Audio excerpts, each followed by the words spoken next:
इस वक्त supreme court के बाहर पाकिस्तान तहरीक इंसाफ के रहनुमा मीडिया से गुफ्तगू कर रहे हैं।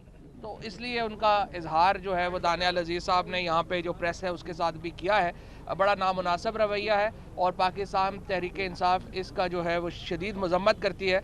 एक तरफ वो चाहते हैं कि पूरी, आप देखें कि 1 घंटा लगा के उन्होंने यहाँ पे एक झूठी तकरीर की, झूठ 11 के वो ओपनर हैं, इसके बाद बाकी भी आएंगे, सारे जो कप्तान हैं उनके वो भी आएंगे, नायब कप्तान ख्वाजा आसफ साहब और साद रफ़ीक साहब जो है वो भी तशरीफ़ लाएंगे, मरियम औरंगज़ेब भी तशरीफ़ लाएंगी।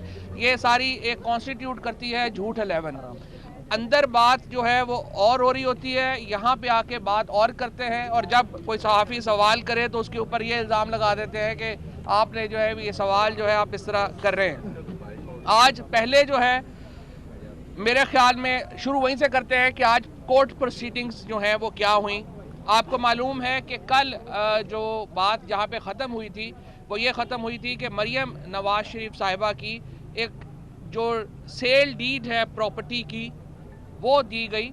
वो सेल डीड जो थी वो फरवरी में लिखी गई, लेकिन स्टैम्प पेपर जो है वो मार्च का लगा हुआ था।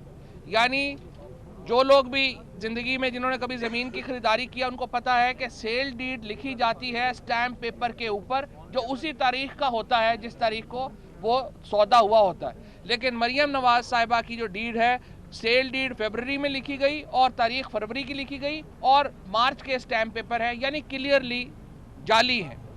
उसके ऊपर अभी तक कोई जवाब जो है वो कम अज़ कम हमें तो नहीं आया।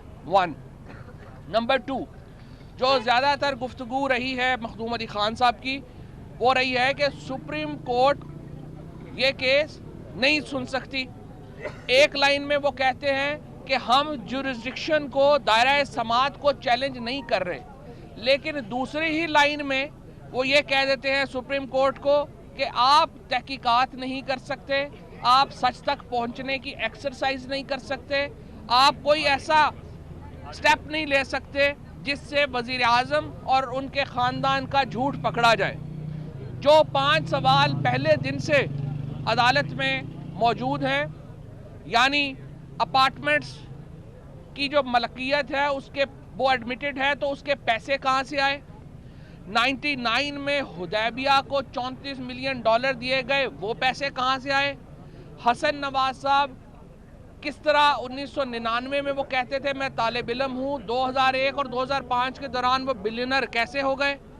मरियम नवाज शरीफ साहिबा की जो टैक्स हैं वो शो करते हैं कि उनकी ज़ीरो इनकम है, वो नवाज शरीफ साहब के गिफ्ट्स के पैसों के ऊपर जो हैं वो हैं, तो वो डिपेंडेंट कैसे नहीं है? ये जो सारे सवाल हैं ये अभी तक तशना है। आज वज़ीर आज़म के वकील के आर्गूमेंट्स ख़त्म हो जाएंगे, लेकिन हम ये समझते हैं कि वज़ीर आज़म साहब के वकील ने एक भी सवाल का हक़ाइक़ के ऊपर जवाब नहीं दिया, और वो ये कह रहे हैं कि ये तमाम जवाब अगले आने वाले जो हैं वो देंगे। जिसका जवाब मिला वो ये था कि वज़ीर आज़म साहब की जो तकरीर है कौमी असम्बली में उसको सुप्रीम कोर्ट के बाहर PTI के रहनुमा मीडिया से गुफ्तगू कर रहे हैं।